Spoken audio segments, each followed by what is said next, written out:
Engagement और फिर एक दूसरा होता है other than assurance engagement. Assurance engagement मतलब अपनी अगर प्रैक्टिकल भाषा में आपको बात करूं तो यूडिन जहां पे आप इशू करते हो, मतलब जिस जगह पे हमारी साइन और वो यूडिन नंबर मैटर करता है, वहां पे मैंने गारंटी जैसे ली ना, गारंटी मतलब समझते ना, मैंने अश्योर्ड किया आपको कि भरोसा रखो ये कंपनी सही है, भरोसा रखो इतना स्टॉक है, भरोसा रखो इतना इनका नेटवर्थ है, भरोसा रखो इसके शेयर की इतनी वैल्यू है। तो जो भी हमने यूडिन इशू किया, जहां पे भी हमने डॉक्यूमेंट साइन करके दिए, उसको एश्योरेंस एंगेजमेंट बोलते हैं। प्रोजेक्ट रिपोर्ट हम बनाते हैं तो प्रोजेक्ट रिपोर्ट में गारंटी देने की जरूरत है क्या कि इसका प्रोजेक्ट रिपोर्ट ऐसे ही एक्चुअली प्रोजेक्ट ऐसे ही चलेगा? नहीं, वो अदर देन एश्योरेंस एंगेजमेंट है, उसको सर्विस एंगेजमेंट भी बोलते हैं। क्लियर है? तो मैं आपको थोड़ा जब स्टैंडर्ड्स ऑन ऑडिटिंग के डिटेल बताऊंगा तो आपको बताऊंगा कि सब तो रिस्की काम कौन सा, एश्योरेंस का काम रिस्की की अदर देन एश्योरेंस का रिस्की? एश्योरेंस का रिस्की, क्योंकि वहां पे हमने यूडिन इशू किया है। कल अगर कुछ होता है तो मे भी रिस्पॉन्सिबल है। मैंने प्रोजेक्ट रिपोर्ट बना के दिया जिसके ऊपर मैंने साइन नहीं किया, खाली प्रिपेयर्ड बाय राम पाटिल ऐसे या प्रिपेयर्ड बाय हमारी सीए फर्म का या एलिट गुरुकुल का नाम लिखा है। Nobody expect me to be you know कि अश्योर्ड किया था आपने, अश्योर्ड नहीं किया था, प्रिपेयर किया था खाली।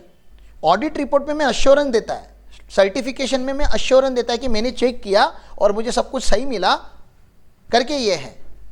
क्लियर है? तो वो एश्योरेंस एंगेजमेंट होता है।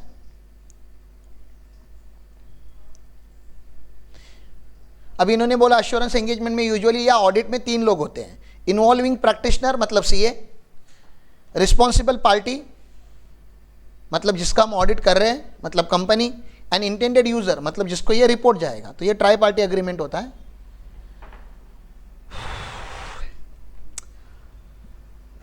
ठीक है सर, आपके पास और ये सब करने के टाइम पे आपके पास क्या होना चाहिए? आप किसी को भी एश्योर करने के पहले आपके पास क्या होना चाहिए? एविडेंस होनी चाहिए। तो इसलिए आपको पता है ना, हम कभी भी आप मुझसे क्या बोलते हो, ITR सर सर्टिफाई करके चाहिए। हाँ, ITR सर्टिफाई करके चाहिए। तो सामने वाला बोलता है कोई तो कि 500 रुपये लो ना सर, मार्केट का रेट 500 रुपये चालू है। हम क्या बोलते हैं? नहीं सर 3000 लगेंगे। क्यों? क्योंकि जब मैं सर्टिफाई करने वाला हूँ तो मुझको क्या करना पड़ेगा, जो मैं सर्टिफाई करने वाला हूँ उसके क्या चाहिए, मुझे एविडेंस चाहिए। तो आपने इतना सेल्स दिखाया किस बेसिस पे, आपने इतना परचेज दिखाया किस बेसिस पे, आपने इतनी सैलरी दिखाई, क्या रिकॉर्ड है आपके पास? आपके बैलेंस शीट में असेट है, उसका क्या रिकॉर्ड है? आपके बैलेंस शीट में लोन लाइबिलिटी है, उसका क्या रिकॉर्ड है? आपने बैंक अकाउंट इतने दिखाए, उसकी किस स्टेटमेंट है? तो हमें मेहनत लगेगी कि नहीं? सर्टिफिकेशन मतलब ये नहीं कि स्टैंप मार के साइन करके दे दो, उसको नहीं बोलते। उन्होंने बोला जब भी आप अश्योर्ड करते हो, साइन मार दिया, स्टैंप मार दिया, यूडिन इशू किया, क्या कर दिया आपने? एश्योरेंस। आपके पास उसकी क्या होनी चाहिए? एविडेंस होनी चाहिए। ये समझ में आ रहा है?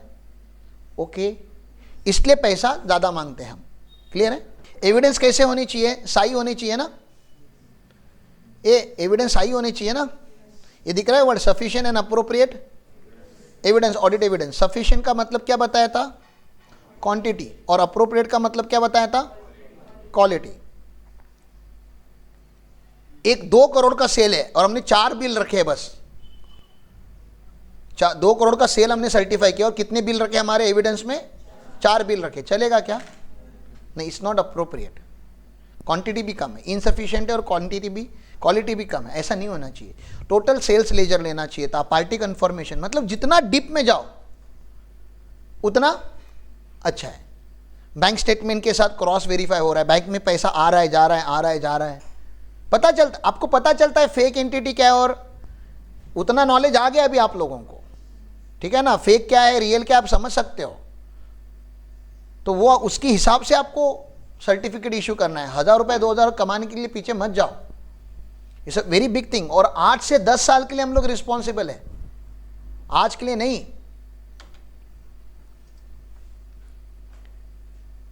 और जो भी आपका रिपोर्ट होगा वो रिटर्न होना चाहिए। एक होता है ऑडिट और एक होता है रिव्यू, दोनों में फर्क क्या है सर? ऑडिट जो होता है ना, उसका लैंग्वेज पॉजिटिव होता है। रिपोर्ट का लैंग्वेज क्या होता है? पॉजिटिव, कि as per my information to the best of my information and as per to best of my knowledge and as per information provided to me and as per the evidence gathered by me during the audit, the financial statement exhibits true and fair view. मैंने बोला कि ये अच्छा है, balance sheet अच्छा है, true and fair है, that is audit. Quarterly जो होता है ना, क्वार्टरली स्टेटमेंट भी बनता है ना, क्वार्टरली फाइनेंशियल स्टेटमेंट भी बनता है, उसका हम पूरा ऑडिट नहीं कर सकते। क्यों नहीं कर सकते? क्योंकि वो फाइनेंशियल स्टेटमेंट ही पूरा नहीं होता, उसमें डेप्रिसिएशन के एंट्रीज नहीं पास हुए या प्रोविजंस के एंट्री प्रॉपरली पास नहीं हुए थे प्रॉपर। जैसे साल भर का फाइनेंशियल स्टेटमेंट बनता है, वो सारी एंट्रीज वहाँ पे नहीं होती, तो हम उसका रिव्यू करते हैं। क्या करते हैं? रिव्यू करते हैं, रिव्यू। तो रिव्यू जो, तो ये ऑडिट है, तो रिव्यू यहाँ पे है, समझ में आ रहा है? रिस्क में ये तो पक्का करना है, ये भी पक्का ही करना है, लेकिन उसकी लैंग्वेज देखो कैसे होते हैं।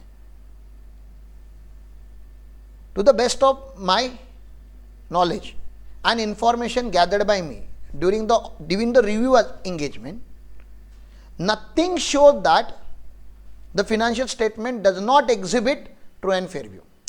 ऐसा नेगेटिव लिखा होता है कि मुझे ऐसा कुछ नहीं मिला जिससे ट्रू एंड फेयर व्यू के ऊपर क्वेश्चन रेज हो, मुझे कुछ गलत नहीं दिखा। इसका क्या मतलब है? सब सही होगा। लेकिन ऑडिट में हमने क्या बोला? सब सही है, सब सही है बोलना और मुझे कुछ गलत नहीं दिखा बोलना, इसमें ये समझ रहा है ना, ये यहाँ पे थोड़ा इसका थोड़ा लेवल कम है।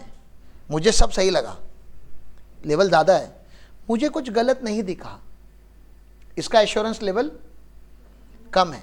समझ में आ रहा है? इसका एश्योरेंस लेवल कम है, मैं कम गारंटी दे रहा हूँ। रिव्यू में मतलब मैं कम रिस्पॉन्सिबल होता हूँ, ऑडिट में मैं ज़्यादा रिस्पॉन्सिबल होता हूँ। ये क्लियर है आपको? तो इसको और कुछ ऑडिटिंग स्टैंडर्ड्स हम पढ़ेंगे, कुछ रिव्यू स्टैंडर्ड्स भी पढ़ेंगे। There is SRE also, review standards on review engagement, तो हम पढ़ेंगे उसको आगे जाके। तो ये देखते हैं, we learn that audit is a reasonable assurance engagement, it provide reasonable assurance, however review is a limited assurance. यहाँ पे क्या देते हैं हम लोग? वहाँ पे रीजनेबल देते हैं, मतलब अच्छा है, हाँ सब कुछ ठीक है। रिव्यू में मुझे कुछ गलत नहीं दिखा, तो लिमिटेड एश्योरेंस देते हैं हम। It provide lower level of assurance. एक होता है हायर, ऑडिट क्या होता है? हायर लेवल ऑफ एश्योरेंस, और रिव्यू क्या है? Lower level of assurance. Review involves fever procedure and gather sufficient and appropriate evidence on the basis of limited conclusion that can be drawn up. However, both audit and review are related to the financial statement prepared on the basis of historical financial information. चलो ठीक है, वो तो ठीक है। हाँ, engagement है, reasonable है, लिमिटेड, उन्होंने डिस्टिंग्विश करके दिया, आप देख लेना। एग्जाम्पल ऑफ एश्योरेंस एंगेजमेंट उन्होंने बोला है। ऑडिट ऑफ फाइनेंशियल स्टेटमेंट, यहाँ पे क्या देना पड़ता है हमें? रीजनेबल। ऑडिट करोगे तो रीजनेबल एश्योरेंस देना पड़ता है, मतलब रिस्क हमारे लिए ज़्यादा होती है, हम ज़्यादा गारंटी ले रहे हैं। Review of financial statement, review किया तो लिमिटेड एश्योरेंस देना पड़ता है, ठीक है ना। तो इसको आप सर्टिफिकेशन बोल सकते हो, जो आप सर्टिफिकेशन करते हो ना, वो रिव्यू करते हो आप ऑडिट नहीं करते पूरा, आप क्या करते हो? रिव्यू करते हो। Examination of prospective financial statement, future की फाइनेंशियल स्टेटमेंट, मतलब वो प्रोजेक्शन रिपोर्ट वगैरह नहीं बनाते क्या, 5 साल का सीएमए डेटा वगैरह, उसका करना है। तो assurance regarding the reasonability of assumption, हम यहाँ पे अभी क्या बोल रहे हैं? हम नहीं बोल रहे कि ये होगा ही होगा सेल, लेकिन जो अजम्पशन उन्होंने रखे हैं वो थोड़े क्या है? रीजनेबल है, बहुत ही अनरीजनेबल नहीं है। मतलब आज कंपनी का 1 करोड़ सेल है, अगले साल 150 करोड़ का दिखा है, ये रीजनेबल नहीं है। और अगर 150 करोड़ का दिखा है तो उसके पेपर क्या है? दिखाने के लिए दिखा सकता है कंपनी, मैं नहीं बता रहा कि 1 करोड़ की कंपनी 150 करोड़ का सेल नहीं कर सकती, कर सकती है। पता चला वर्क ऑर्डर उनके पास उतना बड़ा है, उन्होंने बिजनेस प्लान चेंज किया है, अब वो स्केल अप करे, वो पायलट वर्जन था, अब ये रियल वर्जन उनका लॉन्च होने वाला है। तो आपको देखना पड़ेगा कि किस बेसिस पे वो बता रहे कि अगले साल मेरा सेल इतना होगा, तो वो बेसिस आपको अपने पास रखना पड़ता है जब आप सीएमए डेटा वगैरह बनाते हो तो, ठीक है। Report on control operating at a organisation, तो कंट्रोल ऑपरेटिंग मतलब इंटरनल कंट्रोल चेक करके आप बता रहे हो, इंटरनल ऑडिट कर रहे हो मतलब, ठीक है। Provide assurance regarding the design and operation of control, हम बताते हैं कि हाँ आपका सिस्टम ठीक है या सिस्टम ठीक नहीं है, फाइनेंशियल स्टेटमेंट नहीं है। रीजनेबल एश्योरेंस एंगेजमेंट को ऑडिट बोलते हैं, लिमिटेड एश्योरेंस एंगेजमेंट को रिव्यू बोलते हैं। और other than financial data, other than financial data मतलब मैंने बोला ना, अदर देन एश्योरेंस एंगेजमेंट अगर कुछ होंगे तो उनको हम क्या बोलते हैं? Examinating of prospective financial statement, मतलब फ्यूचर में फाइनेंशियल स्टेटमेंट कैसे होगी। Assurance regarding to operation and control, ये ऑडिट रिलेटेड नहीं है, फाइनेंशियल स्टेटमेंट रिलेटेड नहीं है, अदर देन फाइनेंशियल स्टेटमेंट का काम है। उसके स्टैंडर्ड्स अलग अलग है, आगे जाके आपको पता चलेगा इसके स्टैंडर्ड अलग है, इसके स्टैंडर्ड अलग है और इसके स्टैंडर्ड अलग है, खाली वो आपको एक बैकग्राउंड बना के चल रहे हैं यहाँ पे। और क्या है, हाँ ये देखो यहाँ पे आ गए वो स्टैंडर्ड्स। तो सीए इंस्टीट्यूट ने कौन से स्टैंडर्ड इशू किए हैं? तो सबसे मेन स्टैंडर्ड जो आपको पढ़ने उनका नाम होता है स्टैंडर्ड्स ऑन ऑडिटिंग। जो मेन स्टैंडर्ड्स है जो आपको पढ़ने एज अ ऑडिटर, आपको स्टैंडर्ड्स ऑन ऑडिटिंग पढ़ना है। लेकिन फिर इन्होंने यहाँ पे लिखा है स्टैंडर्ड्स ऑन रिव्यू एंगेजमेंट, बताया था ना अभी रिव्यू लोअर वाला, तो एसआरई करके भी कुछ है वो भी पढ़ना है, तो फाइनल लेवल पे जाके पढ़ना है। इंटरमीडिएट लेवल पे आपका फोकस ज़्यादा यहाँ पे होना चाहिए, ये फाइनल लेवल का फोकस है, ठीक है ना। जब फाइनल पे आओगे तो standards on assurance engagement, standards on ऐसे ही assurance engagement and standard on related services. वो बोला ना अदर देन फाइनेंशियल स्टेटमेंट आता है तो उसको हम एसआरएस बोलते हैं, रिलेटेड सर्विसेज, जहाँ पे आप सीए में डेटा वगैरह बना के देते हो या इंटरनल ऑडिट रिपोर्ट इशू करते हो तो वहाँ पे हम एसआरएस बोलते हैं, ओके। और एक एसक्यूसी भी होता है यहाँ पे, standards on quality control. Auditing standards के उन्होंने कुछ एग्जांपल दिए, वैसे तो आपको सारे ही याद करने हैं। 200 का मैंने आपको बताया था, overall objective of independent auditor and conduct of audit according to standards on auditing. ऐसे 230 होता है, ऑडिट में क्या होनी चाहिए, हमेशा डॉक्यूमेंट्स होनी चाहिए, ये लिखा है यहीं पे कहीं पे। ऐसे 315 बोलता है identify and assessing risk of material misstatement, इसको ROMMS बोलते हैं हम लोग। ऑडिट में हमेशा आपको क्या चेक करते रहना होता है कि कहीं मिस स्टेटमेंट तो नहीं हो रहा है, कहीं मिस स्टेटमेंट तो नहीं हो रहा है, कहीं मिस स्टेटमेंट तो नहीं हो रहा है। शादी में लड़की देखने जाओगे तो क्या चेक करते रहोगे हमेशा, कहीं हमें चुना तो नहीं लगाने जा रहा है, कहीं हमें चुना आप क्रॉस चेक करते रहते हो ना, लड़का या लड़की जो भी हो, मतलब अरे आप अभी एंगेज होने वाले हो, शादी करने वाले, तो आप चेक ही तो करने गए हो, चाय नाश्ता करने थोड़ा क्या गए हो। ये मत देखो कि बिस्किट कितना अच्छा है, चाय कितना अच्छा है, वो देखो कि लोग कैसे, यहाँ पे हमें चुना तो नहीं। शादी और ऑडिट दोनों सेम ही चीज़ है और दोनों में झूठ बोला जाता है, गारंटीड है, पता है अपने को पहले से ही। लड़का अच्छा है, हाँ बहुत अच्छा है, दारू पीता है, नहीं जी कहीं दारू हाथ नहीं लगाता था बॉटल को, हाँ नहीं। लड़का हीरा वो मासी का जो था वो, हाँ कभी कभी जुए में हार जाता है तो थोड़ा दारू पी लेता है, बाकी लड़का हीरा है हीरा, ठीक है ना, ऐसा कुछ तो वो डायलॉग है। तो वैसे ही है, सब जगह पे है, कोई सच नहीं बोलने वाला। आपको भी पता है, उनको भी पता है, दोनों पार्टी को पता है कि आज झूठ बोलने का दिन है, आज आपका टैलेंट शो है कि आप कितना झूठ कितने कॉन्फिडेंस से बोल सकते हो। आज जो उन्होंने घर में साफ सफाई की है, रोज वैसे नहीं होती। आप कभी रैंडम डे पे अगर घर पे चले जाओगे तो ऐसे लगेगा यहाँ पे अभी भूकंप आया था, ठीक है ना। लेकिन जब कोई देखने आ रहा है तो फटक से क्या हो जाता है, सब हाँ सब सिस्टमैटिक होता है, सब सामान कबड़ के अंदर होता है, सब कुछ अपनी जगह पे होता है। तो फिनेंशियल स्टेटमेंट भी वैसे ही है। तो कंटिन्यूसली, तो इसका ये मतलब नहीं कि आपको चुना लगाया जा रहा है तो लगना भी जरूरी है। आपके पास भगवान ने बुद्धि दी है, आपको देखना है कि ऐसा क्या गड़बड़ हो सकता है कि मेरे को बहुत ज़्यादा लाइफ में फ़र्क पड़ेगा। उनका घर खराब है या उन्होंने चादर यहाँ की वहाँ रखी, उससे मुझे आगे जाके फ्यूचर में फ़र्क नहीं पड़ेगा। लेकिन लड़की के हार्ट में होल है और उन्हें बताया नहीं, हाँ आप देख रहे हो कि लड़की की ब्रीदिंग प्रॉपर नहीं है, तो ये आगे जाके बहुत मैटर करेगा। तो उसको मटेरियल बोलते हैं, मटेरियल इंफॉर्मेशन वो दे दो। तो वैसे कंपनी में बहुत बड़ा जो डेटर है उसकी डेथ हो चुकी है, ऑडिटर को कैसे पता चलेगा कि डेटर मर गया है? अंतर्यामी तो नहीं है ना। आपने जितने फाइनेंशियल स्टेटमेंट चेक किए, आपको पता है सारे डेटर जिंदा है अभी, 300 350 ऑडिट किए तुमने, तो हमें नहीं पता ना। प्रॉब्लम समझो आप क्या है यहाँ पे। तो बोलते हैं हमेशा चेक करते रहने का, ऑडिटर ने हमेशा चेक करते रहने का कि कहीं कोई झोल निकल तो नहीं जा रहा है मेरे नज़रों से। यह हमेशा कंटिन्यूसली और ऐसा मैं नहीं बोल रहा हूँ, ऐसा स्टैंडर्ड्स ऑन ऑडिटिंग बोल रहा है, मतलब लॉ बोल रहा है हमारा ऑडिट का, ये करना हमारी जिम्मेदारी है। ऐसे 500 ऑडिट एविडेंस, हर चीज़ का कुछ भी बोलोगे बिना एविडेंस के नहीं, गॉसिप नहीं है, audit is not a gossip. अगर आपको किसी के ऊपर हाथ उठाना है या बोलते ना मतलब क्वेश्चन रेज करना है किसी सिस्टम के ऊपर, तो आपके पास उसका क्या होना चाहिए, do not talk unless and until you have evidence. मुझे लग रहा है कि चोरी हो रही है, नहीं तो जो लग रहा है उसको दबा दो, उसको कहीं लीक नहीं सकते। आई गेस का लैंग्वेज नहीं यूज कर सकते, आई अज्यूम का लैंग्वेज यूज नहीं कर सकते, आई अश्योर का लैंग्वेज यूज करना पड़ता है। And I assure can not go without evidences. और सर ये रिपोर्ट वगैरह करना होता है ना, मैंने बोला ना अल्टीमेटली क्या ऑडिट में क्या करना पड़ता है, रिपोर्टिंग। तो रिपोर्टिंग कहाँ पे लिखा गया है, ऐसे 700 में लिखा गया है। इसमें अनमॉडिफाई रिपोर्ट जाता है, फिर मॉडिफाई होता है तो 705 706 यूज़ करना पड़ता है।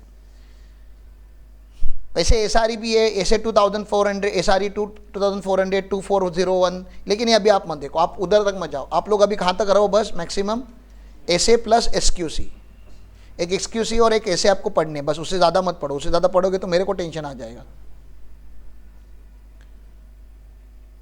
ये सारे एसआरएस वगैरह है, ये देखो एक्सक्यूसी 1 पढ़ना है, ये स्टैंडर्ड्स ऑन क्वालिटी कंट्रोल, ठीक है ना, एसक्यूसी 1, ये देखो यहाँ पे लिखा हुआ है। क्वालिटी नाम से ही पता चलता है ना, ये क्या लिखा है, पढ़ने का रहने तो उसका नाम तो समझो पहले, कि गवर्नमेंट ने, सीए इंस्टीट्यूट ने एक ऐसा स्टैंडर्ड लिखा है जिसमें गवर्नमेंट ने ये बोला है कि अगर आप एक सीए फर्म हो तो आपको साहब क्वालिटी मेंटेन करनी पड़ेगी, और इसका चॉइस नहीं है आपके पास। Data backup, data security, folder creation जो आप कर रहे हो ना, ये चॉइस नहीं है मेरे पास नहीं करने की। गवर्नमेंट ने लिख के दिया है मुझे कि करना ही है, and higher quality better service. आप कम खर्चे में पैसा इतना ही दिया, काम इतना ही करूंगा, ऐसा एटीट्यूड आपका नहीं होना चाहिए। पैसे से आपकी क्वालिटी डिफाइन नहीं होती। आप एक चार्टर्ड अकाउंटेंट हो, बीकॉम और आपके में दुनिया भर का फर्क है। अंतर इसी के वजह से क्योंकि आपने जो काम किया गया है उसको हम टॉप क्वालिटी का मान के चलती है government, people, everybody have that assumption. CA ने काम किया है तो क्वालिटी का ही है, ये क्वालिटी एश्योर्ड है यहाँ पे। एंड देन आपको मैं इतना चिल्ला चिल्ला के क्यों बोल रहा हूं आप लोगों को, सीए तो काम करता ही नहीं ना, काम तो आर्टिकल करते हैं, काम तो आप करते हो। अब आपको अगर नहीं बताऊंगा कि देखो this is the expectation, this is the language that you are expected to follow and this is the language that you are following, तो ये गैप है वो कम करने का ट्राई में कर रहा हूं, और कुछ नहीं कर रहे हैं यहाँ पे लेक्चर लेके, ठीक है। Why standards are needed, obviously standard नहीं होंगे तो लोग फॉलो नहीं करेंगे।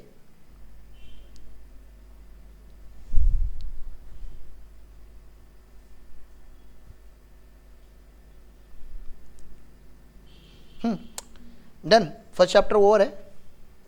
थोड़ा तो अंडरस्टैंडिंग आ गया ऑडिट का आपको, कि ऑडिट मतलब क्या, सीए मतलब क्या, थोड़ा और आएगा। इधर किधर तो क्वालिटीज ऑफ ऑडिटर करके चैप्टर गया क्या रे,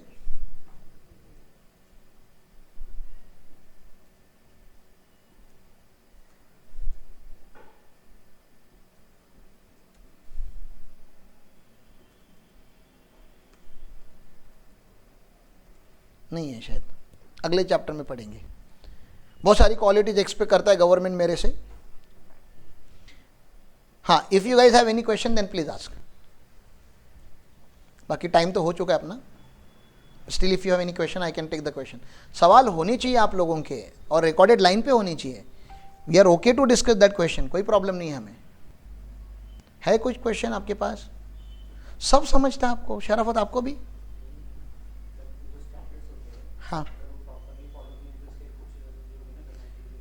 पेनाल्टी नहीं, पहली बात तो आपने प्रोफेशनल जो स्टैंडर्ड है उसको फॉलो नहीं किया, that means you are not, मतलब नाम का सीए है तो, बाकी तेरे व्यवहार से तो सीए नहीं है। क्योंकि स्टैंडर्ड बनाई क्यों गई है मुझे बताओ। आपने अभी हमारे एचआर ने कंपनी की पॉलिसी बनाई और वो कोई फॉलो नहीं कर रहा है, तो ये मुझे पूछ रहा है तो उसका क्या होगा? तो तुम नालायक हो। उसका एक ही मतलब है ना कि इंस्टीट्यूट ने, गवर्नमेंट ने स्टैंडर्ड्स बनाए और सीए ने उसको फॉलो, तो सीए कौन है? बोलो बोलो, नालायक है। लायक नहीं, नालायक किसको बोलते हैं? जो लायक सीए बनने के लायक नहीं है उसको क्या बोलेंगे? नालायक। पास होने से कोई सीए थोड़ी ना क्या बनता है। सीए उसके व्यवहार से होता है, उसके बिहेवियर से होता है, उसके जिस तरीके से वो काम करता है उसके क्वालिटी से उसको सीए बोला जाता है। क्वालिफिकेशन से कोई सीए नहीं बनता। क्वालिफिकेशन तो एक एग्जाम है जिसको आपने पास किया है। बहुत सारे मार्केट में ऐसे कंसल्टेंट है, या हमारे यहाँ पे भी ऐसे लोग हैं जो सीए नहीं है लेकिन उनके काम की क्वालिटी है। वो क्वालिटी होना इंपॉर्टेंट है, डिग्री होना इंपॉर्टेंट नहीं है। तो आप सीए नहीं हो, अभी मान लेता हूं मैं, नहीं हो, बनना भी नहीं चाहते, लेकिन क्वालिटी तो फिर भी फॉलो कर सकते हो ना। लॉ में लिखा है करके नहीं, इस इंडस्ट्री का वो स्टैंडर्ड है, स्टैंडर्ड। ऑडिट के, टैक्स के, अकाउंटिंग के, इंडस्ट्री का वो क्या है? और आप समझो ना हमारा कितना नसीब खराब है कि इस मार्केट में किसी को भी स्टैंडर्ड नहीं आता।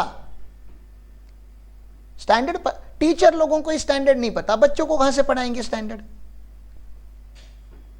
अब बच्चे भी नालायक है, टीचर नहीं पढ़ा रहा है, बच्चे को तो अपने करियर से लेना होना चाहिए ना, बच्चे को तो सर्च करने आना चाहिए ना। बाकी तो सारी चीजें सर्च कर लेते हो, रशियन तक पहुंच जाते हो, तो इंडियन स्टैंडर्ड नहीं ढूंढ पा रहे हो आप लोग। आपने ढूंढना चालू किया तो साहब आपको मिलना चालू हो जाएगा। प्रॉब्लम टीचर्स का नहीं खाली, प्रॉब्लम तो बच्चों का भी है। बच्चों को ये सिलेबस आता है तो उनके आटे पड़ते हैं। यहाँ पे पूछो अभी हमारे एमबीए को, असाइनमेंट लिख रहा था आईएफआरएस के ऊपर, क्या है आईएफआरएस नहीं पता, लिख रहा हूं बस। ये सैड रियलिटी है ना। मुझे बता रही थी सर हमारी टीचर ऐसी एमबीए की जो आती है और क्वेश्चन और आंसर रीड करती है, सॉल्व नहीं, रीड करती है। ऑब्वियसली आप लोगों का आवाज उठाना है, लेटर लिखना है, देखो बगावत कर लो, क्या बाप ने बाप का जाता है, आपका एमबीए नहीं कंप्लीट होगा और क्या होगा। डरते हो तो फिर पहले कंप्लीट कर लो सेमेस्टर, उसके बाद लेटर लिखो, कम से कम अगली जनरेशन का खराब नहीं होगा। लेकिन आप सीए क्यों? क्योंकि बाकी किसी की औकात नहीं है ये सब लिखने की, बोलने की, पढ़ने की, पढ़ाने की, इसलिए सीए, इसलिए सीए करो। धीरे धीरे क्यों ना हो, एक के 4 अटेम्प्ट में क्यों ना हो। मुझे समझता है आप लोग जिस बैकग्राउंड से आते हो वहां पे सीए मतलब आपके लिए इट्स लाइक अ माउंटेन, पहाड़ के जैसे। मेरे लिए भी था, यू नो माई स्टोरी, अलग से बताने की जरूरत नहीं है। लेकिन अगर ये सब नहीं शुरू किया होता, कभी तो मैंने भी शुरू किया होगा ना, कभी तो आप जैसे बेटे, मैं भी तो कभी तो बेटा रहूंगा, मुझे भी लगता होगा फैकल्टी पागल हो गया, कुछ भी बड़बड़ कर रहा है। लेकिन कोई तो था पीछे कंटिन्यूअसली जो बोलता था नहीं क्वालिटी, नहीं स्टैंडर्ड्स, नहीं ये रीड करो, वो रीड करो, करना ही पड़ेगा। मुझको समझ में नहीं आता था सारे शब्द का मतलब क्या है। वो अभी आता है क्योंकि वो था, वो है। तो एक गुरु लगता है जो आपको टच करता है और आपको ट्रांसफॉर्म करता है। तो मुझे मिल गया, राइट एज में मिल गया, राइट टाइम पे मिल गया, इसलिए आई गॉट ट्रांसफॉर्म। अब आप लोगों के पास भी वो सारी फैसिलिटी है, सारा इंफ्रास्ट्रक्चर है। अगर आप अभी नहीं बदलते हो तो प्लीज डू नॉट ब्लेम अस। हम हमारी औकात के बाहर जाके सब कुछ करने का ट्राई कर रहे हैं आपके लिए। And if you don't do it then you are not doing it. Please, इतना करने के बाद भी आप नहीं करते हो तो फिर मुझे आके मेरे टेबल पे आके ये तो मत बोलो दिनचर्या फॉलो नहीं होती, सुबह उठने नहीं होता, ये नहीं होता। सब कुछ आपके लिए किया गया है, आपके बेटरमेंट के लिए किया गया है, और आपसे हम कुछ एक्सपेक्ट नहीं करते। हाँ, जब तक कंपनी में हो तब तक परफॉर्म करो, कंपनी छोड़ने के बाद तो यू नो कि मैं कैसे बिहेव करता। I don't even call. तो till the time you are here, create something beautiful. जो अब तक नहीं हुआ आप कब करके दिखाओ। एंड ये खाली मैं नहीं करना चाहिए, ऐसा सब करेंगे तो सबका इंटेंशन। मुझे ऑडिट थोड़ा बहुत जितना आता है उतना मैं आपको बता रहा हूं। ऐसा सबने हमारे ऑर्गेनाइजेशन में किया तो, सबने थोड़ा थोड़ा सीखा तो, और सबने अपने आजू बाजू वालों को सिखाना चालू किया तो कितना एक अच्छा नॉलेज शेयरिंग प्लेटफॉर्म और एक एनर्जेटिक प्लेस, कॉन्सिक्रेटेड प्लेस हम क्रिएट कर सकते हैं कि यहां पे आने के बाद जिसको नहीं सीखना है वो भी सीख रहा है। That kind of environment we wanted to create in Gurukul, and that cannot happen without your involvements. खाली यहाँ पे बैठ के कुछ नहीं होता, यहाँ पे लिसन करना है, अप्लाई करना है, अडॉप्ट करना है, इग्नाइट होना है, अंदर से इच्छा आनी चाहिए कि कोई प्रोफेशनल कोर्स कर लेना चाहिए। चलो सीए नहीं तो सीएमए, सीएमए नहीं तो सीए, सीएसबी नहीं तो चलो एमबीए, एमबीए नहीं तो एलएलबी। जितना किया है उतना अगर रुक जाओगे कि हाँ डन, अब कोई एक लड़का मिल जाए, अच्छी उसकी जायदाद हो, फिर वो मर जाए और उसकी प्रॉपर्टी मेरी हो, अगर ऐसा तुम्हारा शॉर्टकट तरीका है अमीर होने का, तो फिर ये पढ़ने की जरूरत नहीं है। ठीक है, चले, ओके, थैंक यू, नमस्कार।